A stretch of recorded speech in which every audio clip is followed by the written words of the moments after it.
இன்றைக்கு துறை சார்ந்து அதிகமான உலக நாடுகளுக்கு சென்று வந்த ஒரே அமைச்சர் யார் என்று கேட்டால் நம்முடைய பள்ளிக்கல்வித்துறை அமைச்சர் தான் என்று சொல்லக்கூடிய அளவிற்கு ஒரு உலகம் சுற்றும் ஒரு துறை சார்ந்த ஒரு அமைச்சராக நம்முடைய பள்ளிக்கல்வித்துறை அமைச்சர் இன்றைக்கு திகழ்ந்து கொண்டிருக்கின்றார்.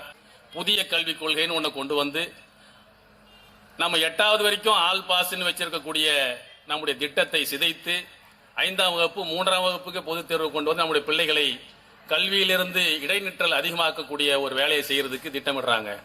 ஆனால் தமிழ்நாட்டில் அது நடக்காது. தமிழ்நாட்டில் நம்முடைய பிள்ளைகளை படிக்க வைப்பதுதான் எங்களுடைய முதல் குறி என்று செயல்பட்டு கொண்டிருப்பது நம்முடைய பள்ளிக்கல்வித்துறை அமைச்சர்.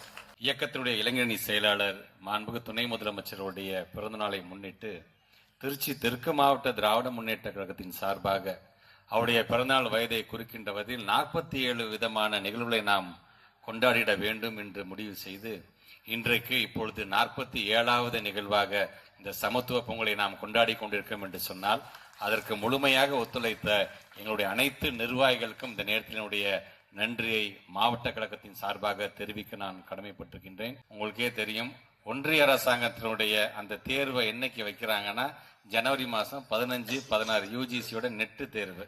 ஆக நம்ம எப்படியெல்லாம் நம்மளை வஞ்சிக்கணும், நம்முடைய பண்பாடு கலாச்சாரத்தை எப்படியெல்லாம் குறுக்கிடுங்கிறது உட்காந்து யோசிச்சு செய்வாங்க. அவ்வளோ இருக்கு. இடைநிற்றலே இல்லாத மாநிலம் எதுவென்று சொன்னால் அது தமிழ்நாடு என்கிற பெயரை நாம் பெற்றிருக்கோம் என்று சொல்லும்போது எங்களுக்கு என்ன செய்ய எங்களுக்கு தெரியும். எங்ககிட்ட நீங்க கொடுத்துருங்க. உடனே இதை சொன்னால் அந்த மாநிலத்தில் தேசிய கட்சியினுடைய மாநிலத்தில் ஒரு தலைவர் அக்கா தமிழிசை சொல்றாங்க, அன்பில் மகேஷ் பொய்யாமொழி அவர்களே, வரலாறை தெரிந்து கொள்ளுங்கள். இது எப்பொழுது மாநில பட்டியலிலிருந்து எங்களுக்கு வந்தது தெரியுமா, கன்கரண்ட் லிஸ்ட் எப்போது வந்து தெரியுமா, எந்த ஆட்சி காலத்து வந்தது தெரியுமான்னு சொன்னாங்க. நான் திருப்பி சொல்றேன், அக்கா அவர்களே, கன்கரண்ட் லிஸ்ட் அப்படின்னாலே அது ஒத்திசைவு.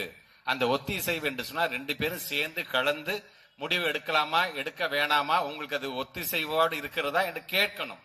என்ன சொல்றீங்க, மும்மொழி கொள்கையை நீ கையெழுத்து போட்டாதான் நான் உனக்கு இந்த காசை தருவேன் அப்படின்னு சொல்றீங்களே.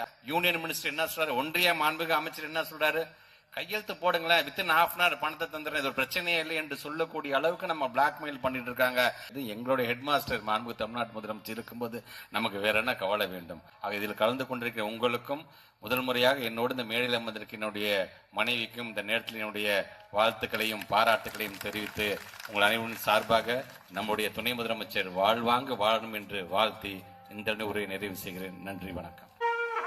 ஆடாத கால்களையும் ஆட வைத்து முழங்கியது பறையிசை.